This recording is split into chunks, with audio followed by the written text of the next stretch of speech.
તો હવે જોઈએ સમાચાર વિગતવાર। તો સુરતના ડિંડોલી વિસ્તારમાં આવેલા આત્મીય સંસ્કારધામ સ્વામિનારાયણ મંદિરથી 2 વિદ્યાર્થીઓના મૃતદેહ મળતા ચકચાર મચી ગઈ છે। ઉધના સિટીઝન કોલેજમાં અભ્યાસ કરતી 18 વર્ષીય રોશની શિરસાઠ અને 20 વર્ષીય જ્યોત્સના ચૌધરીના મૃતદેહ મંદિરના બાથરૂમમાંથી મળી આવ્યા છે। મંદિર કેમ્પસમાં બંને વિદ્યાર્થીઓના મોપેડ પણ મળી આવ્યા છે, જેના આધારે પરિવાર અને પોલીસને તેઓ અહીં આવ્યા હોવાની જાણ થઈ હતી। પ્રાથમિક તપાસમાં આપઘાતની આશંકા વ્યક્ત કરવામાં આવી રહી છે। બંને મૃતદેહોને પોસ્ટમોર્ટમ માટે હોસ્પિટલમાં ખસેડવામાં આવ્યા છે અને સમગ્ર મામલે ડિંડોલી પોલીસે વધુ તપાસ હાથ ધરી છે। એફએસએલ તપાસ પૂર્ણ ન થતા હાલ મંદિર પ્રશાસન દ્વારા અંદર પ્રવેશ પર પણ પ્રતિબંધ મૂકવામાં આવ્યો છે। તો 2 વિદ્યાર્થીઓના આપઘાતથી 2 વિદ્યાર્થીઓના મૃતદેહ મળવાથી ચકચાર મચી છે। આ બંને યુવતીઓ ગુમ થયા બાદ બંનેના મૃતદેહ મળી આવ્યા હતા। દરવાજો તોડતા બંને યુવતીઓના મૃતદેહ મળી આવ્યા છે। ઝેરી પદાર્થના સેવનથી મૃત્યુની આશંકા વ્યક્ત કરવામાં આવી રહી છે। સીસીટીવી કેમેરા અને મોબાઈલ લોકેશન પર પોલીસની નજર રાખવામાં આવી રહી છે। કોલેજમાં અભ્યાસ કરતી 2 વિદ્યાર્થી યુવતીઓના મૃતદેહ મળી આવ્યા છે। ડિંડોલીમાં 2 યુવતીના શંકાસ્પદ મોતની ઘટના સામે આવી છે। મંદિર કેમ્પસમાંથી કોલેજની વિદ્યાર્થીઓના મૃતદેહ મળી આવ્યા છે। વિદ્યાર્થીઓના મૃતદેહ મળી આવતા ચકચાર મચી છે। ખાનગી કોલેજમાં અભ્યાસ કરતી 2 યુવતીઓના મૃતદેહ મંદિરના મળી આવ્યા છે, ત્યારે મૃતદેહની આસપાસ ઝેરી પદાર્થો પણ મળી આવ્યા છે। લાશ મળી આવતા ચકચાર મચી છે। દરવાજો તોડતા યુવતીઓના મૃતદેહ મળી આવ્યા હતા। આ બંને વિદ્યાર્થીઓના મૃતદેહ મળી આવ્યા હતા।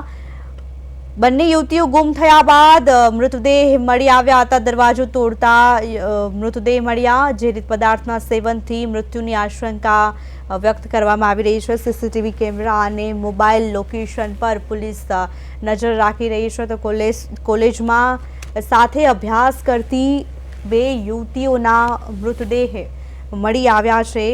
આ બંને યુવતીઓ કોલેજમાં સાથે અભ્યાસ કરતી હતી। કોઈ અગમ્ય કારણોસર આપઘાતનો પ્રયાસ કર્યો છે। સમગ્ર મામલે પોલીસે તપાસ હાથ ધરી છે। તો મંદિરના બાથરૂમમાંથી 2 વિદ્યાર્થીના મૃતદેહ મળી આવ્યા હતા અને વિદ્યાર્થીનીએ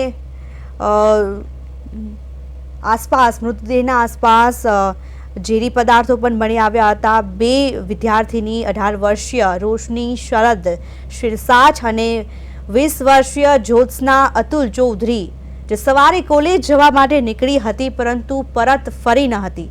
પરિવારજનોએ શોધખોળ કરી હતી, પરંતુ લાંબા અરસા બાદ બંનેના મૃતદેહ મળી આવ્યા છે।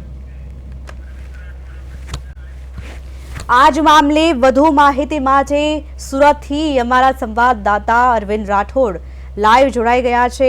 અરવિંદ, 2 કોલેજની યુવતીઓ છે, એમના મૃતદેહ મળી આવ્યા છે અને એ મૃતદેહ મંદિરમાં મળી આવ્યા છે, સ્વામિનારાયણ મંદિરના બાથરૂમમાંથી મળી આવ્યા છે।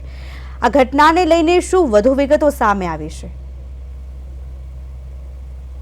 પ્રિયલ, બિલકુલ જે રીતે રોશની અને જ્યોત્સના એ બંને નાનપણની બાળપણની જે બહેનપણીઓ છે, પરંતુ જયારે કોલેજ જવાનું છે તેવું કહીને ઘરેથી નીકળી હતી અને ત્યારબાદ જે રીતે કોલેજનો સમય પૂરો થાય અને ત્યારબાદ પરિવારજનોએ તેમને ફોન કર્યો હતો, પરંતુ ફોન બંનેના રિપ્લાય નહીં આવતા આખરે શોધખોળ છે તે હાથ ધરી હતી।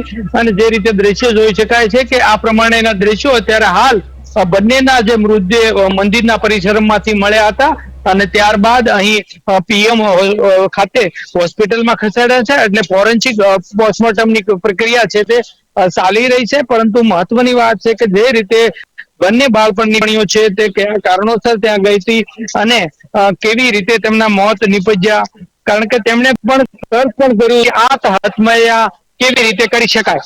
એટલે અનેક તર્ક વિતર્ક વચ્ચે જે બંને જે બેનપણીના મૃતદેહ મળવાની સાથે ચકચાર મચ્યો છે અને જે રીતે બંને મોતને લઈને ક્યાંક ને ક્યાંક પરિવાર છે તે શોકમાં છે।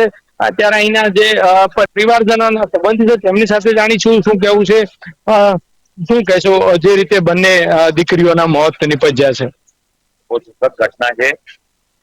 અમે બધા શોકમાં છે અને છોકરીઓ કોલેજ જવા માટે નીકળી હતી ને કોલેજનું નામ લઈને નીકળી છે. કોલેજ તો પહોંચી નથી, પણ પછી 12, 12:30 1 વાગ્યા પછી જે ટાઈમ છે ઘરે આવવાનો, એક પહોંચ્યા નહીં. તમે બધા કમસે કમ 400-500 ફોન કર્યા છે, છતાંય ફોન નથી ઉચકો. તમે પોલીસ સ્ટેશન જઈને એમને રિપોર્ટ કર્યો, એફઆઈઆર નોંધાવી, તો એમને કીધું કે તમે તમારા હિસાબે સગા સંબંધીઓમાં તપાસ કરો, બાકી અમારે 24 કલાક પછી અમારું કાર્યવાહી ચાલુ થઈ જશે.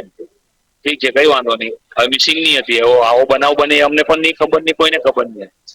તો પછી અમે ત્યાંથી પછી લોકેશન આપ્યું અમને, તો એ લોકેશન હિસાબે અમે જોયું ત્યાં કઈ મહિલા નહીં. પછી છેલ્લે 8 વાગે ત્યાં મંદિર પાસે ગાડી અમને મળી, એ મંદિર પાસે ગાડી મળી, પછી બધાને બોલાવ્યા, આખું મંદિર ચેક કર્યું.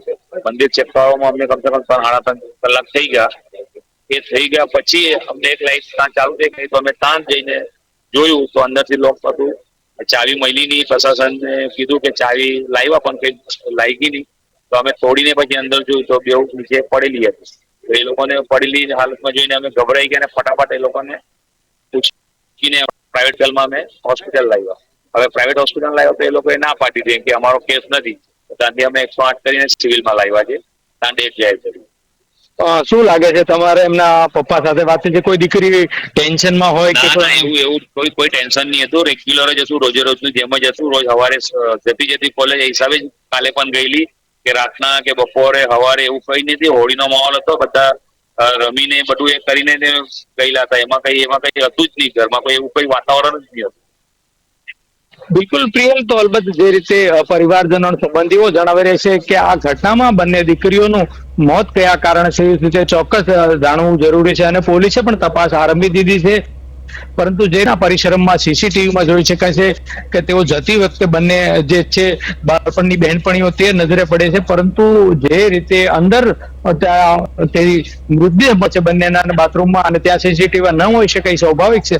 પરંતુ જે રીતે દવાને પણ કેટલીક મળી છે, અને પોલીસે તપાસ છે તે અકસ્માતનો ગુનો નોંધી અને કયા કારણોસર આપઘાત કર્યો છે તે દિશામાં પોલીસે તપાસ આરંભી છે. જી પ્રિય.